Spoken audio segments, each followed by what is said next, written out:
where it is probably 45-50 degrees. Made it up here with Mr. Green Jeans. We're gonna go to a car show. Well, we were gonna go to a car show. It was supposed to be 11 to 3. I was running a little bit late because Mr. Green Jeans was fighting me on maintenance items this morning. Something that, a little tip for you, I guess. When you're putting things back together, it's best if you can tighten all of the pan bolts, not just the ones that you can reach on the one side. I don't know, I just plain forgot to go to the other side and tighten all the bolts. I got them all started, but apparently the right side and the right front side bolts were not tight, and I proceeded to make a mess in a parking lot about 35 miles from home. So I had, luckily, Greg stopped by. Greg was from Cedar Rapids, Waterloo area, if I remember right. Maybe he said Cedar Falls, I don't remember.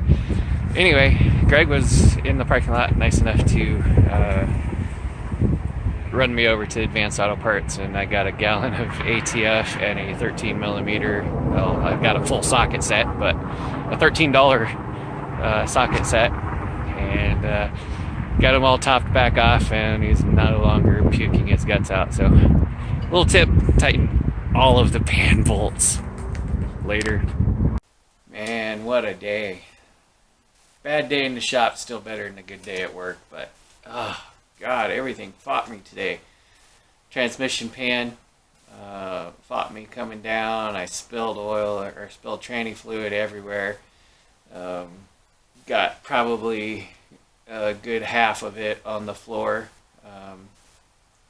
Luckily I keep a bunch of old t-shirts in the garage and sopped all that up.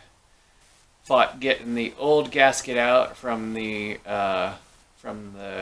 filter up into the valve body. The little gasket, there's like a soft metal ring that goes in there, and it's got a little bit of rubber seal on it too. That thing would not come out of there. It probably took a half hour to get that thing to just tap out of there. Then putting the new one in, the new one would not go into the hole. So probably about an hour worth of work made me, took me probably about a good 2.5 hours. Spilled oil on the oil change, the engine oil change that I did. Then when I got up to Ames, well, you saw the pan gasket, or the pan bolts that I neglected to tighten. I think I tightened probably 3 or 4. 3 or 4 felt good when I retightened them up there in the parking lot. So, man, rough day for Mr. Green Jeans, but he made it home just fine. Looks good, ran good. Had to drive through or go through a car wash to clean off his undercarriage, because man, he sure did smoke when there was all that tranny fluid coming out of there. But anywho, this is Nooner Garage, and we are signing off.